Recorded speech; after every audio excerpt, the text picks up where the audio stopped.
that brings us to the regular agenda, and we touched upon this briefly last week.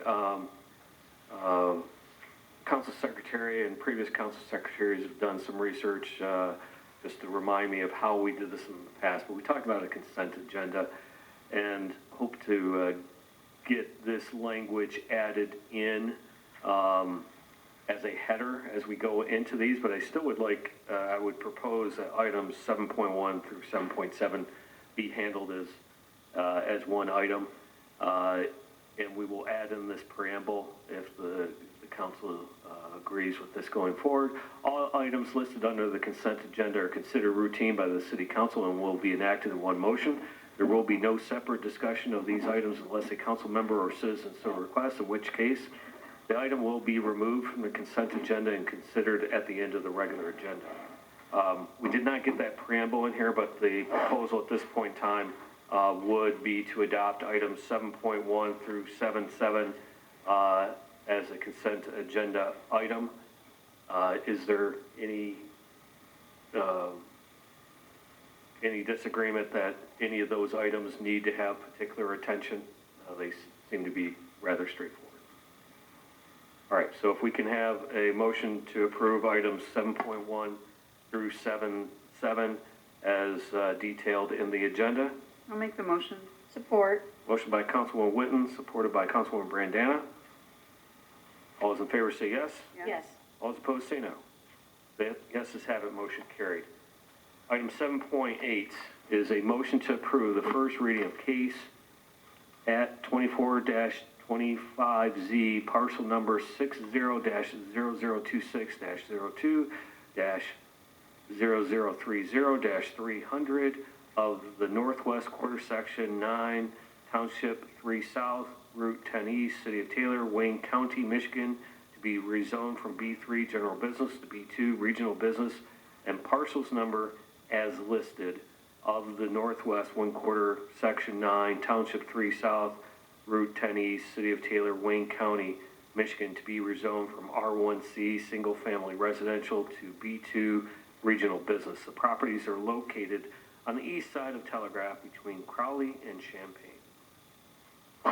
Motion. Support. Motion by Councilwoman Witten, supported by Councilman Johnson. Is there any discussion? I'll make you read it again. Yeah, I was like, those are too many numbers. Can you restate that?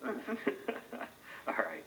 Hearing none, all is, oh, and just for the public, there is a proposal for a Sonic to go into this area. All those in favor say yes. Yes. All those opposed say no. Yeses have it, motion carried. Item 7.9 is a motion to approve the first reading of case number 24-28 ZTA regarding commercial vehicles, to approve new subsection C with weight restriction change to section 15.10B and C from 4,500 pounds to 10,000 pounds. Make a motion? Support. Motion by Councilman Johnson, supported by Councilwoman Witten. Is there any discussion? Chairman? Councilwoman. So I was just curious, like that seems like a big difference. And so that is just, doesn't it seem like a lot of weight on our roads? I know I read the information with it, but is this, did we not update this lately, or why is it so much more? I mean, it's like more than double the weight. Councilman Johnson? So we was at the planning commission, there was a lot of discussion about this. So what's happening in the neighborhoods is we're getting big box trucks, big trucks with trailers, huge tow trucks. And we want to be able to accommodate the mom and pop people that own a carpentry business, electrician, or they work for somebody and bring their vehicles home. So, for instance, a van loaded out is probably about 8,000 pounds, 10,000 pounds. So they're trying to get those so that they're okay, but not allow all the other stuff in. Chairman, Councilwoman. isn't this an item that we just voted to add this section on not that long ago? We referred it, or we had it on, and then we were told the proper procedure. My hand was, we're having a little laugh here. But it had to go to planning commission, right, because we are changing the zoning. So they have gone forward, and maybe Laura, if you can come forward, right, there is no exemption for city vehicles. There is no exemption for people doing business for the city. Is that correct? Correct. All right.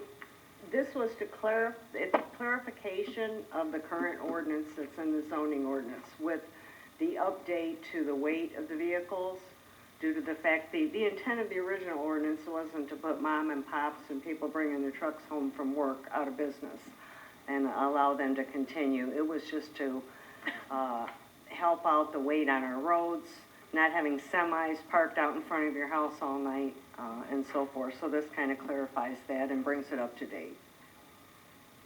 Chairman? Councilwoman. So what about like, RVs and things like that? Where, That's addressed in the zoning ordinance, and there's another section, your RVs, trailers, things of that nature have to be in the rear yard, and they have to be on pavement or blocks, concrete. Mm-hmm.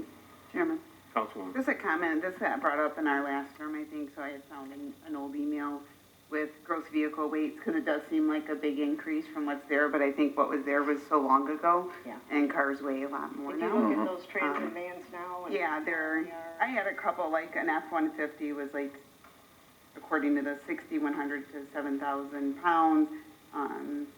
A Chevy Express van, 8,600 to 9,600. A Ford Transit alone is 5,000 roughly pounds, so that's even above what our current ordinance says. So I think it's just allowing, right, your normal pickup trucks, your normal commercial van, somebody installs carpet or plumbing or something like that, that those aren't the people that are causing issues in our neighborhoods. It's the big box trucks, it's other commercial vehicles that are well in excess of 10,000 pounds that are parking in residential neighborhoods.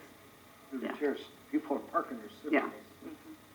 So this allows, we're a blue collar community, this allows those people that do those roles to, especially now, I think things have changed where people do work a lot more remote or work from their home, and it allows people to do that without possibly getting ticketed. I think it's a good change. And maybe a question of the enforcement. Would this be enforced by ordinance or by the police department? I believe it's both. Yeah, I think through the chair, I think both can do it. Through the chair, I'd have to double check, but I think both are eligible, but gotta make sure there's no union implications. Mr. Mayor?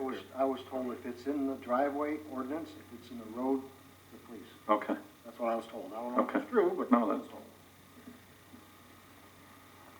All right, and, yeah, just from when I was growing up in my neighborhood, we had somebody that had a Roto-Rooter truck, and from time to time, they would get, I think, fined by this. You know, we see the, landscapers that put their names on the side of the truck. Technically, it's a commercial vehicle, but, it's no different than if you had a photography business and put the advertisement on the side of your car, so. Are they commercial? Yes, but they're technically still Like a passenger. a passenger vehicle. All right, any further discussion? Hearing none, all those in favor say yes. yes. All those opposed say no. Yeses have it, motion carried. Item 7.10 is a motion to approve the city clerk to accept the 2024 supplemental grant from the Help American Vote Act to assist in funding election security and voting equipment.